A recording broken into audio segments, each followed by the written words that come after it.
Vamos lá, meus irmãos, continuando aqui nossa gravação. Agora entraremos em Atos dos Apóstolos. É o nosso 9º dia de aula, o último bloco. Vamos lá. Atos dos Apóstolos.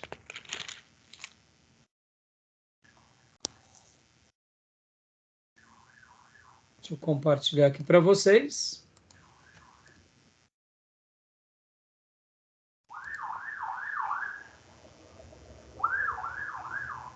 Compartilhar a tela. Vamos lá. Atos dos Apóstolos. Deixa eu dizer uma coisa para vocês aqui, meus irmãos. O melhor título para o livro de Atos seria Atos do Espírito Santo na vida dos apóstolos. E eu poderia acrescentar Atos do Espírito Santo na vida dos apóstolos e na vida da igreja primitiva. Eu sei que seria um título muito grande, porque quando nós pensamos em Atos dos Apóstolos, eles são protagonistas. Mas quando pensamos em Atos do Espírito Santo, na vida dos apóstolos e igreja primitiva, nós damos para ele uma consideração que de fato é digna a ele. Então guardem isso.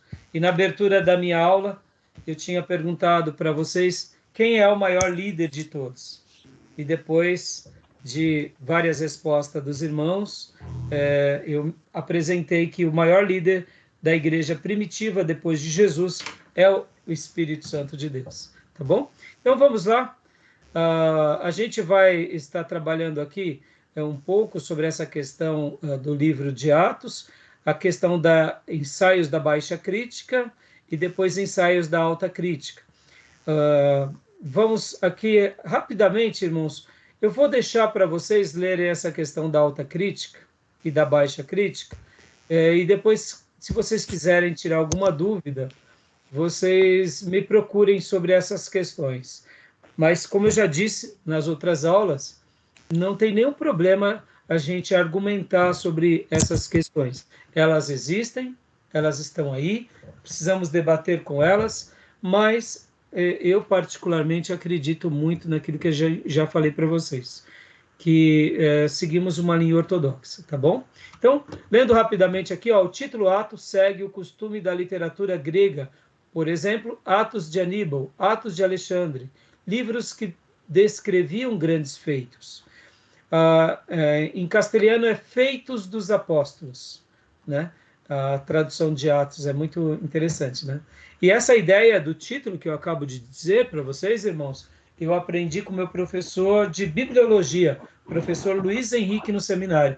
Ele dizia essas palavras, que o melhor título para Atos dos Apóstolos seria Atos do Espírito Santo na vida dos apóstolos. Eu que acrescentei e na vida da igreja primitiva, tá bom? O livro de Atos dos Apóstolos assume outros títulos nos diferentes manuscritos gregos e principais comentaristas, né? Atos e Transações dos Apóstolos, o Codex Bizantino, Atos dos Santos Apóstolos, Codex Alexandrinos, Atos dos Apóstolos, Codex Vaticanos, Atos, Codex de Aleph. Lembrando que, na Antiguidade, não tinha a divisão de capítulos e versículos, como já mencionamos, e também de títulos. O que se fazia numa cópia era, muitas vezes, o copista, a única coisa que ele acrescentava era um título. Evangelho segundo Mateus, Evangelho segundo Marcos, segundo Lucas, ou, no caso aqui, por essa razão, há essas variações. Porque, de fato, quando se fazia uma cópia, da forma em que você fazia, você seguia aquela cópia dizendo, olha, é o ato dos apóstolos, é o ato dos santos apóstolos, mas isso não invalida nada, tá bom, meus irmãos? Livro da demonstração da ressurreição, Crisóstomo chama assim, Evangelho do Espírito Santo, ecumênico, Atos do Espírito Santo, vários autores modernos. Então, é interessante que também vários autores modernos estão trabalhando sobre essa premissa. Tá bom? A autoria, Lucas, o médico amado, evidências internas e evidências externas. Nas evidências internas, temos citações diretas em Atos 1:1, continuidade da narrativa, o final de Lucas termina onde começa o livro de Atos. Semelhança textual, 58 vocábulos semelhantes exclusivos entre Atos e Lucas. Alta qualidade do grego koiné, quase clássico. Lembrando que nas aulas do cânon e dos manuscritos, quando eu fiz aquela crítica sobre falarem que koiné é vulgar, é uma língua ralé, e eu fiz a minha crítica sobre isso, ele é comum, ele é popular, mas percebam que Lucas, por ser médico, ser uma pessoa estudada, assim como Paulo, ele conseguia escrever no koiné de uma forma onde o koiné tinha uma alta qualidade, diferente de João Marcos, que já dá para ver que ele não tinha uma erudição, ele tinha engenhosidade nos pensamentos, nas articulações, mas a sua qualidade de escrita é limitada. E por isso que aqui o nosso querido professor Jair Ribeiro coloca que é quase um clássico. Evidências externas: Eusébio, História Eclesiástica 3, Irineu, Tertuliano, Orígenes, Jerônimo e o cânon muratoriano. Ou seja, é consenso que a autoria de Atos é Lucas, o médico amado. Tá bom, meus irmãos? Alguma pergunta, alguma dúvida? Tranquilo? Data e local. Leia para nós, pastor Johnny, por gentileza. A data mais aceita para o livro é até 61 ou 62 depois de Cristo, pelos seguintes motivos. A narrativa de Atos vai até o ano 62, ano da viagem de Paulo a Roma. Não temos a menção da morte de Tiago em 62, de Paulo em 64 e de Pedro em 67. Não menciona a perseguição de Nero aos cristãos após o grande incêndio de Roma em 64. Não menciona a destruição da cidade de Jerusalém por Tito em 70, logo após a grande revolta judaica iniciada em 66. Visto que Lucas era companheiro de Paulo em Roma, Colossenses 4,14, 2 Timóteo 4,11, é razoável concluir que o livro foi escrito em Roma. Ou seja, a data mais aceitável é o ano 61 e 62, em Roma. Tudo bem, meus irmãos? Percebam, irmãos, assim, aquilo que eu já falei para vocês. A escola de alta crítica, eles tentam desconstruir tudo. Quando não tem motivo, eles tentam. E ao invés de eles favorecerem, né? Porque não vejo nenhum problema, principalmente, irmãos, partindo das evidências externas dos pais da igreja. Irmãos, deixa eu gastar um minuto aqui. Os pais da igreja passaram perseguições imensas, muitos morreram, muitos foram humilhados, outros temos o período dos mártires da igreja, ou seja, eles não estavam brincando sobre essa questão. Eles não tinham por que, vamos supor, criar uma ficção, uma coisa mitológica. Eles seguiam aquilo que era uma tradição religiosa e dedicavam suas vidas em prol disso. Então é tão simples essa questão, né? O propósito. Irmã Cleusa, dá para ler para nós? Dá, pastor. Relata propósito. Relatar o avanço do Evangelho. O cristianismo não era uma seita do judaísmo. Revelar a missão do Espírito Santo na vida dos cristãos e na condução da igreja perante a sociedade. Continuar o ministério da propagação do Evangelho de Cristo até o seu trono, até o seu retorno. Ou seja, qual é o grande propósito? Continuar proclamando o reino de Deus, depender do Espírito Santo, vivendo essa intensidade na igreja e na sociedade e continuar pregando o Evangelho até o retorno de Cristo, sem muita firula, sem muita novidade, tá bom? Como era o contexto histórico? Leia para nós, Júnior, por gentileza. Israel está sob o jugo romano desde a chegada de Pompeu, 66 a.C. Devido à firmeza à lei mosaica, os romanos permitiam aos judeus o seguinte: liberação quanto ao culto ao imperador, isenção do serviço militar. Os judeus não eram intimados no sábado. O militar romano não usava insígnias com figuras proibidas aos judeus. Os judeus podiam coletar impostos para a manutenção do templo. Ou seja, aqui tem um contexto bem interessante.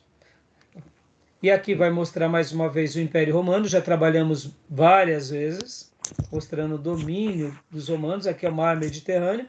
Aqui está a Terra Sagrada, Jerusalém e todo Israel. Aqui está a Antioquia da Síria, né? Éfeso, Grécia, Roma, a botinha aqui, né? Tão conhecida. A Espanha, Galácia. Aqui o norte da África. E aqui Alexandria, que o rio Nilo, pertinho de Israel, tá bom? Diversos personagens de Atos. Pedro, discípulo de Jesus. João, discípulo de Jesus. Tiago, irmão de João e discípulo de Jesus. Tiago, irmão de Jesus. Estevão, diácono e primeiro mártir. Filipe, o evangelista. Paulo, apóstolo dos gentios. Barnabé, pregador e companheiro de Paulo. Timóteo, discípulo de Paulo e pastor. Apolo, pregador aos gentios. Lucas, o médico amado e companheiro de Paulo. E poderia também citar Silas e alguns outros, como Priscila e Áquila, e temos muitos outros personagens, tá bom? Mas Gabo. esses são os principais, né? Como? Gabo. Sim.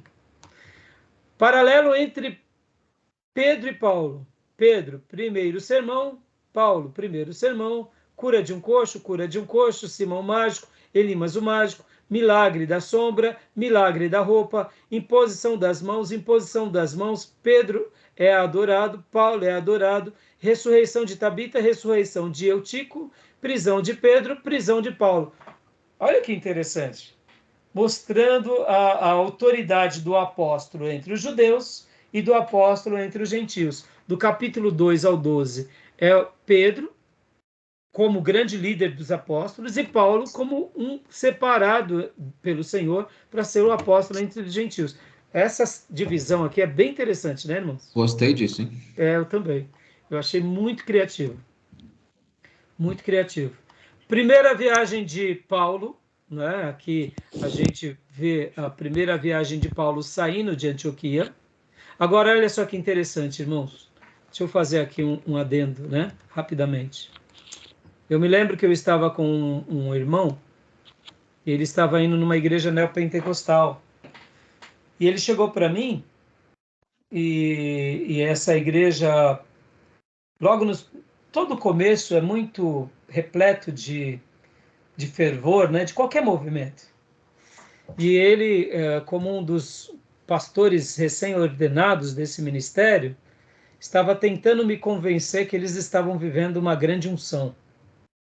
E nós trabalhávamos juntos. E eu sempre, irmãos, uma coisa que eu nunca abri mão, isso me acompanha desde quando eu era católico. Eu era católico e eu lia a Bíblia. Eu chegava na paróquia católica e perguntava para o seminarista, me explica a Bíblia. E ele ficava coçando a cabeça, porque eu era um adolescente, e ele falava, mas você me faz muita pergunta. E eu dizia para o seminarista, eu falei, não importa. Ele já usava batina, ele estava prestes a se tornar um sacerdote. Eu falei, você faz o seminário, você tem obrigação de me ensinar. E aí eu lembro disso, né? E uma coisa que eu sempre amei, irmãos, é a palavra. Eu sempre busquei na palavra as respostas. Me converti, não foi diferente. E depois, me tornando ministro, nunca foi diferente. Como até hoje eu procuro me basear pela palavra. Não que eu tenha a última interpretação, não, irmãos. É mais uma leitura. E eu sou humilde de dizer que eu leio na perspectiva e com os óculos batistas. Mas existem muitas leituras maravilhosas da palavra, porque a grande interpretação é a palavra. E o que nós interpretamos da palavra, pode ser que em algum momento a gente não esteja sendo tão fiel. Por isso que a gente precisa muito da palavra e do auxílio de Deus e de grandes homens de Deus ao nosso redor para nos ajudar a enxergar melhor. Mas esse colega dizia o seguinte, que Pedro, ele era tão limitado na sua visão, que Deus precisou levantar Paulo, porque Pedro ficava só ali com os judeus, com a panelinha dos judeus e não sei o quê. Aí vem Paulo, e Paulo deixou os fariseus, e Pedro era um fariseu. Aí eu olhei para esse meu amigo e falei, vai ler Bíblia, seu burro, né? Com todo respeito. Vai ler Bíblia, eu fiz desse, vai ler Bíblia, pega a sua Bíblia e lê a Bíblia, lê Atos. Mas que besteira! Ele estava querendo defender o seguinte, que os movimentos que seguem Pedro são antiquados, são farisaicos, mas os movimentos que são realmente regados do Espírito Santo é que nem Paulo, que vai a Pedro e repreende, porque Pedro era legalista. Eu falei, oh, meu Deus do céu. Pedro foi o principal dos apóstolos, meus irmãos. Pedro foi aquele que prega pela primeira vez aos gentios e aos judeus. Mas o ministério de Pedro era o quê? Era com os judeus. Deus separa Paulo e faz dele boca de Deus entre os gentios. Não é questão de supremacia ou de ser melhor, é questão de vocação. Então João Batista era um miserável, porque foi decapitado. Aí é Bíblia, né, irmãos? Entendeu? Ou seja, olha o que uma visão vesga de uma doutrina besta gera em um cristão, quanto mais num pastor. Bom, resumindo, Isso esse não meu mudou, colega... né? Hã? Isso, infelizmente, não mudou, porque o pensamento permanece o mesmo. Então, Partindo da causa por efeito, né? Eles vão julgar sempre isso. e o pior de tudo, pouco tempo depois, esse meu amigo se desencantou com a igreja e meteu um processo na igreja e, bom, pelo que eu sei, nunca mais se tornou pastor, ou seja, vai seguir o evangelho raso pelas motivações erradas. É isso que dá. Irmãos, a Bíblia nos basta. Pedro foi extraordinário, Tiago foi extraordinário, João foi extraordinário, Paulo foi extraordinário, Barnabé, discípulo de Paulo, foi extraordinário, Timóteo, aluno de Paulo, que tinha limitações, foi extraordinário, cada um dentro da sua vocação. Paulo acaba sendo esse grande líder, protagonista do Novo Testamento. Por quê? Porque Deus quis assim usá-lo. Poderia ser outro, poderia ser Maria Madalena, mas Deus quis usar Paulo. Amém? É assim que ele faz. João Batista, como eu disse, irmãos, uma coisa que me indigna dos neopentecostais é que eles não pregam de João Batista, porque eles não querem ter uma vida de João Batista. Mas João Batista foi o maior nascido entre as mulheres, disse Jesus. E João Batista, ele era uma pessoa que Jesus tinha alegria e falava de boca cheia, né? Então, continuando aqui, irmãos, então queria só dar esse acréscimo. Vamos lá, para a gente ir rapidinho. Então, a primeira viagem missionária de Paulo, né? Paulo sai de Antioquia da Síria, faz toda essa viagem, né? Indo para Perge, depois vem para Antioquia, da Psídia, Icônio, Listra, Derbe, volta, e quando ele regressa, depois ele volta e vem para... desculpa, irmãos. Primeiro ele vai para Salamina, Pafos, aí depois ele vai para Perge, Antioquia, Icônio, faz o caminho de volta e depois daqui ele retorna para Antioquia. Agora, olha que interessante, irmãos. Quem é que separa Paulo para a obra e Barnabé? É o Espírito Santo. Atos 13, há uma declaração maravilhosa. Enquanto a igreja orava e jejuava, disse o Espírito Santo. Vamos ler, esse texto merece consideração, irmãos. Eu amo essa passagem. Lembra que eu falei qual é o maior líder da igreja primitiva? Está aqui, ele está falando. E ele falou. Na igreja de Antioquia havia profetas e mestres. Barnabé, Simão, chamado Níger, Lúcio de Cirene e Manaém, que fora criado com Herodes, o tetrarca, e Saulo. Enquanto adoravam o Senhor e jejuavam, disse o Espírito Santo: separem-me Barnabé e Saulo para a obra que os tenho chamado. Assim, depois de jejuar e orar, impuseram-lhe as mãos e os enviaram. Quem foi que falou? O Espírito Santo. Usando quem? Qualquer vaso. E aqui vão Paulo, ou melhor, Barnabé e Paulo. Percebam que Barnabé é o mentor de Paulo. Barnabé é o líder de Paulo. Deixa eu ensinar outra coisa aqui que é uma pérola, irmãos. Paulo não era o líder protagonista da igreja de Antioquia, nem da igreja de Jerusalém. Lembrem-se que havia a igreja de Jerusalém, onde ficavam os 12, e a igreja de Antioquia, onde os 12 tinham acesso, sim, mas eram igrejas independentes locais. Lá em Atos 15 a gente vê que quando há uma polêmica, eles vão até a igreja de Jerusalém e fazem o primeiro concílio. Agora, olha que interessante.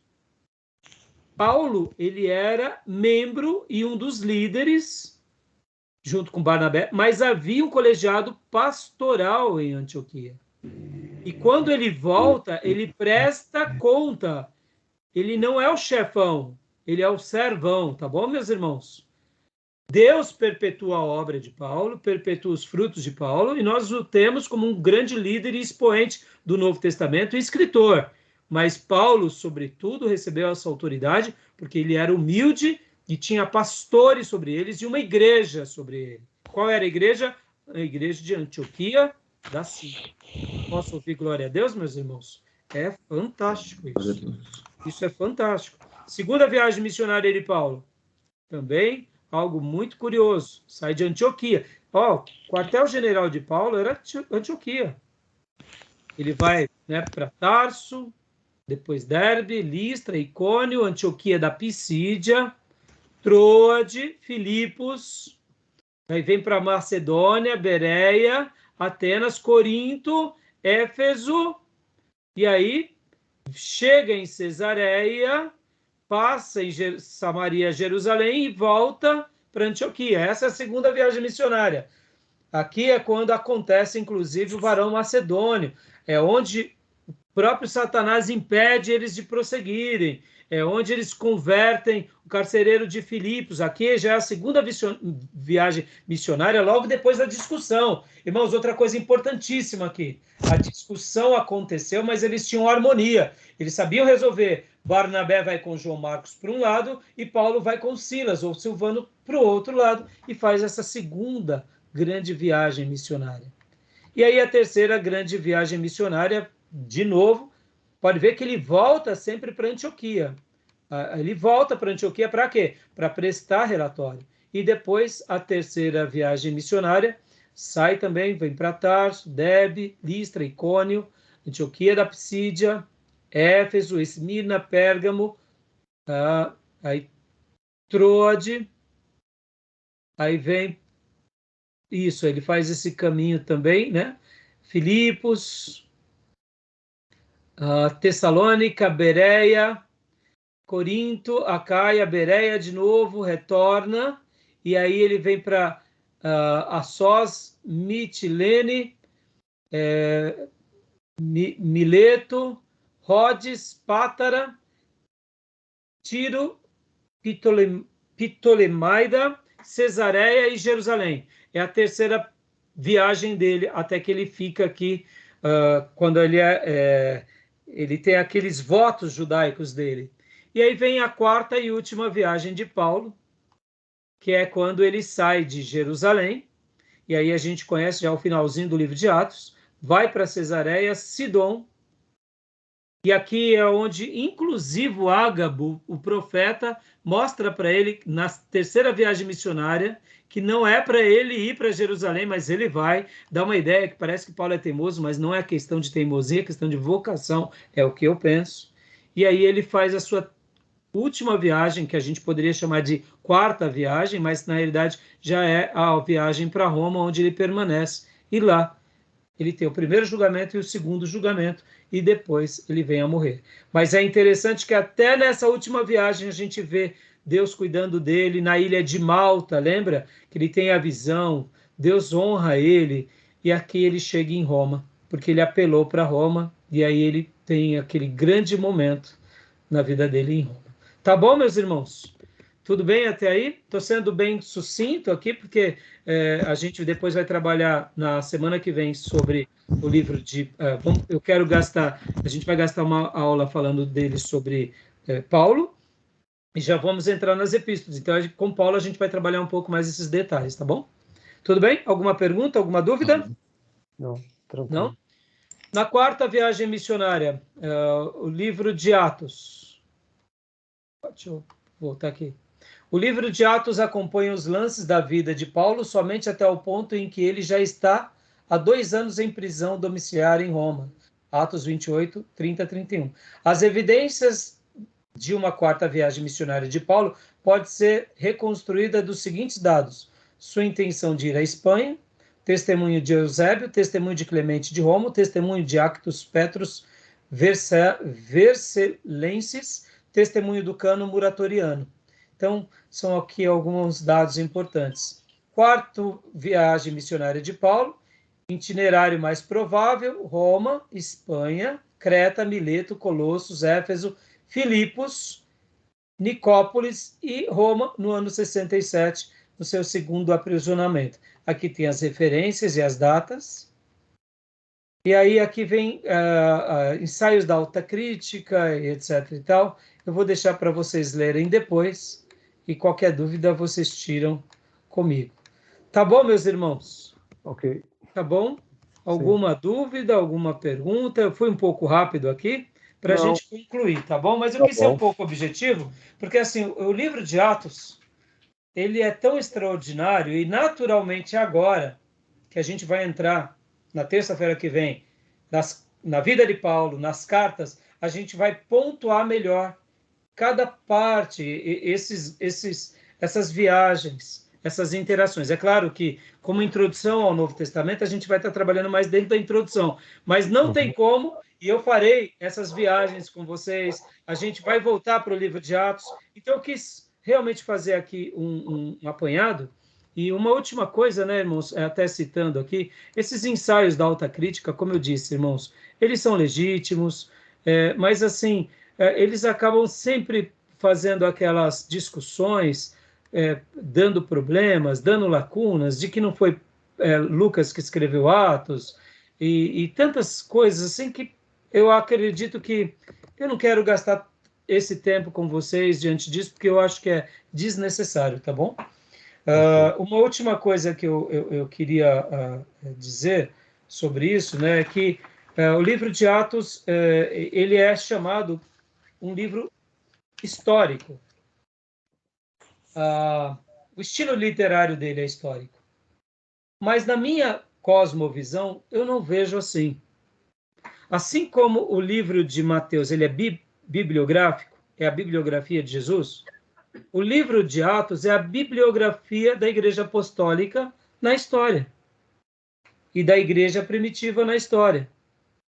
É histórico? É. Tem um estilo literário histórico? Tem. Mas pode ver que o mesmo escritor escreve dando características muito próximas. Então, por que eu estou falando tudo isso para vocês? Porque, na minha opinião, o livro de Atos, porque alguns querem defender que o livro de Atos ele é histórico por ser histórico. É bem simples. Entra naquela discussão dos dons. Porque já que é um livro histórico, os dons foi para aqueles dias. Estão entendendo? Aqueles que são defensores de que é um livro histórico, e dentro de um livro histórico você não pratica ou cria doutrinas, eu não penso assim, porque nós criamos doutrinas em qualquer livro bíblico, desde o livro poético, profético, Pentateuco, que são leis, e evangelhos e até profecias. Para mim, qualquer livro sagrado é um livro doutrinário. Estão entendendo? Essa é a minha leitura, tá, irmãos? Os que trabalham dentro dessa premissa querendo dizer o seguinte, que aqueles dons e aquilo que aconteceu não acontece mais. É o cessacionista, cessou os dons. Eu sei que, guardem isso, irmãos, Jesus fez sinais extraordinários porque os sinais precisavam ser a autenticação de que ele era o Messias.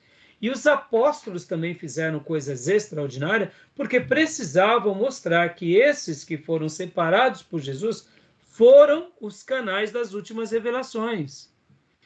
Eu admito que os apóstolos foram singulares. No entanto, nós não podemos tirar o viés do milagre, da cura, do sobrenatural, de que os dons também são para hoje, porque Deus não mudou. Mesmo que diminuiu em partes os acontecimentos e as manifestações, não significa que ficaram só para aqueles dias. É o que eu penso. Tá bom, meus irmãos? Essa é a minha leitura. Eu sei que tem muito exagero de neopentecostal, de pentecostal e de avivado, e que por isso a gente perde a credibilidade. Mas não é por causa do exagero, ou não é por causa de falsas igrejas, ou de falsos pastores ou profetas, que a gente vai dizer que a obra de Deus não existe mais, que não existe boas igrejas, bons pastores ou bons profetas, ou dons verdadeiros. tá bom? Porque se Deus continua separando pessoas para serem pastor, por que Deus não pode levantar alguns para serem profetas? Por que Deus não pode levantar alguns com os dons de cura? E dentro das cartas paulinas, a gente vai ver uma linguagem muito parecida com o que aconteceu no livro de Atos. Então, a gente vai estar trabalhando com maiores detalhes depois. Tá bom, meus irmãos? Tudo bem? Combinado? Sim. Concluímos a nossa matéria? Ok. Posso ouvir glória a Deus? Glória a Deus. Amém. Glória a Deus. Os sinais seguirão os que crerem, né? Exatamente. Não está falando que era apenas para a igreja, porque, irmãos, guarde isso. Para mim isso é tão simples, irmão. Satanás não mudou, ele continua sendo tinhoso e ardilhoso e astuto. Uhum. Os dons não mudaram. Sim. A igreja não mudou. O poder de Deus não mudou. Então, não é porque existem falsos profetas ou porque até cessam. Irmãos, por que certas vezes cessam um tipo de dom, em certos momentos ganha força outros dons? Tudo isso está dentro da vontade soberana de Deus, irmãos. Uhum. Nós estamos aqui sendo conduzidos por esse líder supremo, que é o Espírito Santo, para que a vontade dele se cumpra em nós e que possamos ser uma igreja de Jesus aprovada e que ele realize o que ele bem desejar conosco. Tá bom, meus irmãos? Estou muito feliz aqui por ter concluído esse módulo com vocês. Estarei passando para vocês a prova, mas não se preocupem, vai ser nos mesmos moldes e vocês terão até terça-feira que vem para entregar toda a declaração de leitura, de trabalhos extras, e aí a gente, terça-feira, começamos Introdução ao Novo Testamento 2, com a vida de Paulo, aí vai ser legal. E aí eu já vou passar um material extra para vocês, aí vamos entrar nas cartas, e aí a gente vai voltar para Atos de novo, tá? A gente vai ficar voltando, por isso que eu fiz questão de correr um pouco. Tá bom, meus irmãos? Ok. Glória a Deus. Tá bom? Alguma pergunta? Algum acréscimo? Tranquilo. Tranquilo? Não. Então, que Deus abençoe meus irmãos, que tenham um restante de semana abençoado, um final de semana maravilhoso, e que o Espírito Santo de Deus continue nos ajudando na caminhada. Tá bom, meus irmãos? Porque sem Ele a gente não é nada. Assim como Jesus disse, sem mim vocês não podem fazer coisa alguma, eu poderia parafrasear, sem o Espírito Santo, nós não podemos fazer nada. Amém. Ele é o nosso tudo, e é por Ele que a gente está aqui. Louvado seja Deus, pelo Espírito Santo de Deus nos atraindo. Até me emociona, porque não seríamos ninguém, nem cristãos, e muito menos seminaristas, ou pastores, ou teólogos. Não merecemos essa riqueza tão grande. Mas Ele nos escolheu, e que Ele possa nos ajudar, para a gente ser fiel até o último suspiro. Tá bom? Amém. Deus abençoe, meus irmãos. Boa noite. Boa noite, meus irmãos. Boa noite, pessoal. Graças a Deus, bom descanso. Bom descanso.